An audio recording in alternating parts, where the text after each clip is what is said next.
વડોદરાના પાદરા જંબુસર હાઈવે પર ગમખ્વાર અકસ્માત છે, જ્યાં એસટી બસ અને પિકઅપ વાન વચ્ચે આ અકસ્માત સર્જાયો। અકસ્માતમાં 15 થી વધુ લોકો ઘાયલ થયા છે। 10 થી 12 ઇજાગ્રસ્તોને પાદરાના સામૂહિક આરોગ્ય કેન્દ્રમાં લાવવામાં આવ્યા છે।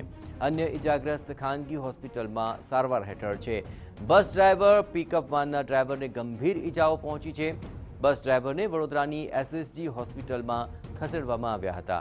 કોની ભૂલથી અકસ્માત સર્જાયો તે હજુ પણ અસ્પષ્ટ છે। મહુવા ચોકડીથી પેસેન્જર બેઠા મેં ટિકિટ ફાળતો તો કેવી રીતનું બન્યું મેં દેખ્યું। મારો નજર ટિકિટમાં હતી અને મને વાગ્યા પછી 10 મિનિટ પછી મેં ઊભો થયો, કારણ કે મેં નીચે પડી ગયેલો હતો। શેની વચ્ચે અકસ્માત થયો?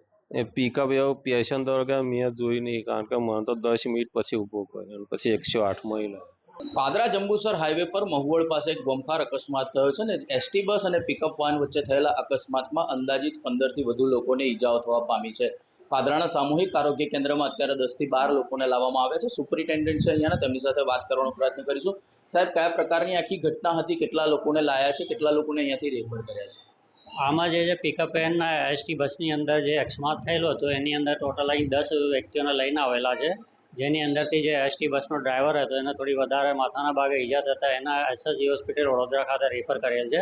હાલમાં 9 પેશન્ટોને અહીંયા સારવાર માટે રાખેલા છે, જેમાં બધા નોર્મલ છે, કોઈને વધારે પડતી ઈજાઓ નથી। જે ડ્રાઈવર છે એને કયા પ્રકારની ઈજાઓ છે? કંડક્ટર પણ અહીંયા છે અને અન્ય લોકોને બીજે લઈ જવામાં આવે? જે ડ્રાઈવર છે એના માથાના ભાગે ઈજાઓ થતી હતી, એટલે એના પ્રાથમિક સારવાર કરીને વધુ સારવાર માટે એસએસજી હોસ્પિટલ ખાતે રેફર કરેલું છે। કંડક્ટરને સામાન્ય ઈજાઓ છે એટલે એને પ્રાથમિક સારવાર આપીને હાલ અહીંયા જ દાખલ રાખેલું છે। પિકઅપ વાનમાંથી કોઈ અહીંયા લાયા છે? હવે કયું પેશન્ટ પિકઅપ વાનમાં હતો અને કયું એમાં હતો એ માહિતી હજુ પાકી ખબર નહીં।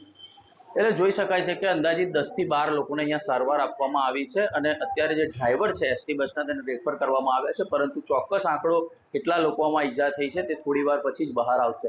ધર્મેશ પટેલ, TV9, પાદરા।